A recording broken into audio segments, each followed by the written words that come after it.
કરુણા ટોક્સમાં સૌનું સ્વાગત છે ને હું છું કૌશિક મહેતા. આપણે ત્યાં વર્ષો જૂની કહેવત છે, પેલું સુખ તે જાતે નર્યા. તમારું સ્વાસ્થ્ય જો સારું હોય તો બાકી બધું સુખરૂપ ચાલી શકે છે.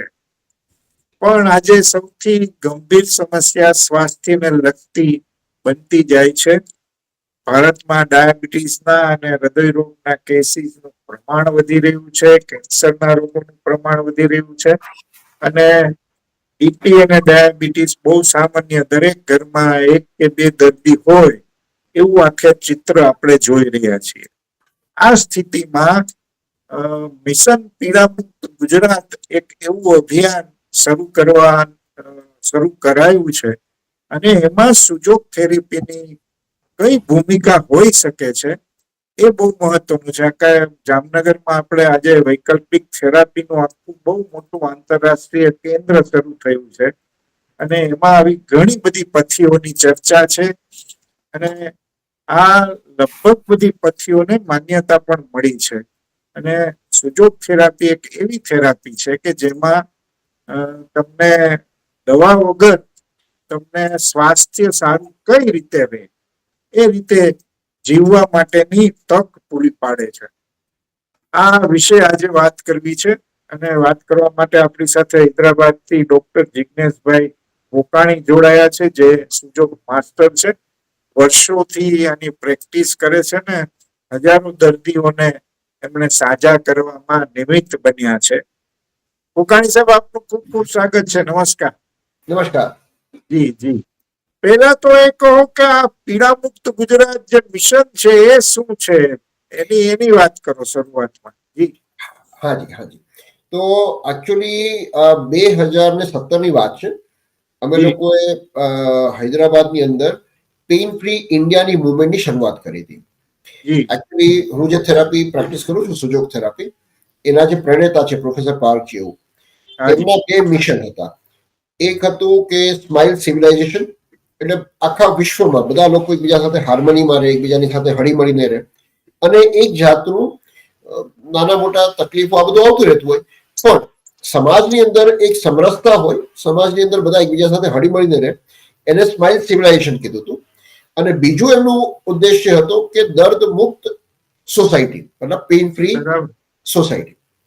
સો આ બે આસ્પેક્ટ છે જેમાં જેટલા પણ પ્રોફેસર પાર્ક જેવુંના જેટલા પણ સ્ટુડન્ટ છે એ લોકો અલગ અલગ વિષય ઉપર કામ કરે છે. કોઈ સ્માઇલ સિવિલાઇઝેશન ઉપર કામ કરે છે, તો કોઈ દર્દમુક્ત ગુજરાત અથવા દર્દમુક્ત ભારત ઉપર કામ કરે છે. સો મારું જે મિશન હતું એ 2017માં મેં ચાલુ કર્યું હતું, દર્દમુક્ત ભારત, જેની શરૂઆત મેં હૈદરાબાદથી કરી કે શું હૈદરાબાદની અંદર એક પાયલટ પ્રોજેક્ટ તરીકે કરી શકું છું.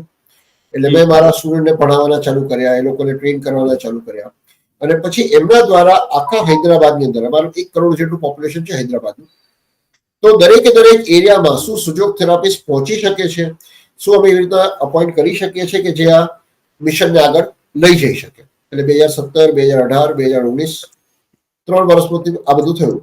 ત્યાં અચાનક કોવિડ આવી ગયું.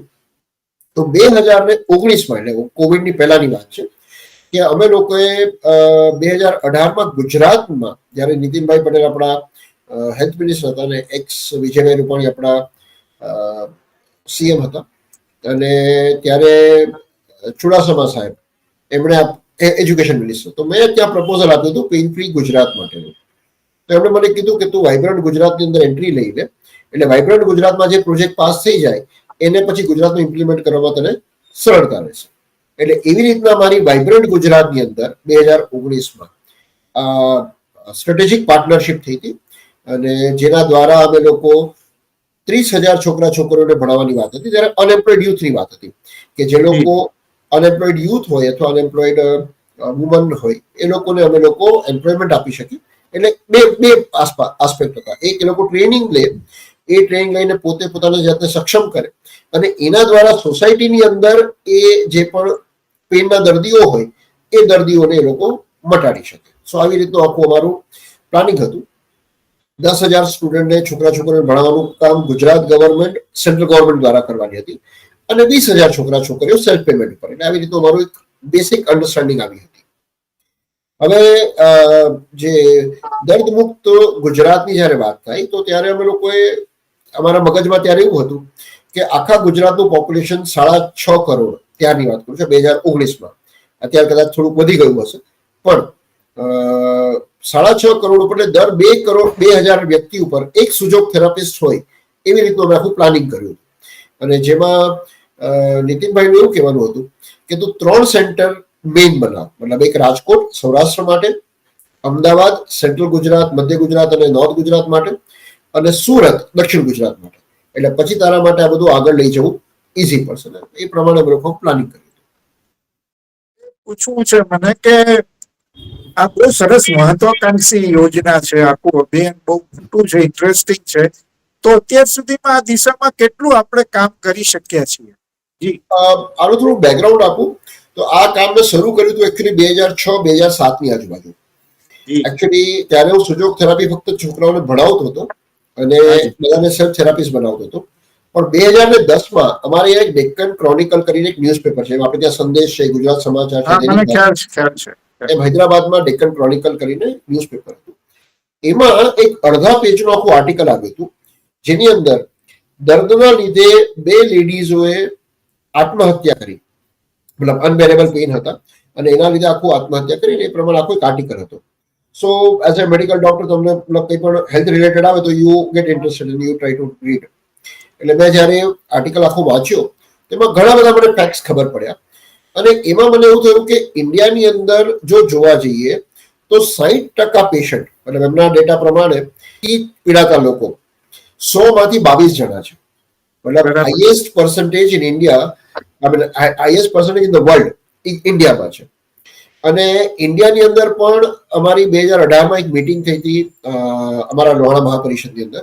ત્યારે વાત થઈ હતી કે જનરલી 60 વર્ષ પછી લોકોના ઘૂંટણ અને બેક આ બંને જવાબ આપી દેતા હોય છે. એટલે આ વસ્તુ મને ત્યારે પણ અટ્રેક્ટ કરી હતી. પણ મેં 2010 પછી આના ઉપર કામ કરવાનું ચાલુ કર્યું હતું કે દર્દમુક્ત ભારત જો થઈ શકે તો ઘણી બધી જગ્યાએ કિડની ઉપર જે આડઅસરો થાય છે પેઇન કિલર્સની, અથવા લીવર ઉપર જે આડઅસર થાય છે, આ બધી જ વસ્તુઓને આપણે ઘણી રીતના કંટ્રોલ કરી શકીએ. અને આવી રીતના મારો ફર્સ્ટ કોન્સેપ્ટ પેઇન ફ્રી ભારતનો 2010માં મેં કન્સીવ કર્યો હતો. પછી મેં કીધું કે આવી રીતના હું વિચારું છું, પણ એવી રીતે થઈ શકે ન થઈ શકે, એટલે મારા જેવા હું સ્ટુડન્ટને ડેવલપ કરી શકું છું. એટલે મેં સ્પેસિફિકલી કામ કરવાનું ચાલુ કર્યું કે કેવી રીતે 3 સેકન્ડથી 3 પેઇન રિલીફ કરી શકાય. કારણ કે અત્યારે આપણે લોકો એવું માનીએ છીએ કે કોઈ પણ જાતનું દર્દ હોય તો એલોપેથીથી વધારે ફાસ્ટ થેરાપી બીજી કોઈ નથી. તો મારે ક્યાંક એલોપેથીથી વધારે સારી રીતે કામ કરનારી વ્યવસ્થા ડેવલપ કરવી પડે, જેમાં તમે પેઇન કિલર ખાઓ તો તમારી બોડીમાં કામ કરતા 10 મિનિટથી 15 મિનિટ લાગે. એટલે મારી ટ્રીટમેન્ટ એનાથી પણ ફાસ્ટ કામ કરવી જોઈએ. એટલે then I started working upon, અને પછી મેં એવી વ્યવસ્થા શોધી કે જેમાં 3 સેકન્ડથી 3 મિનિટમાં પેઇન રિલીફ થઈ શકે.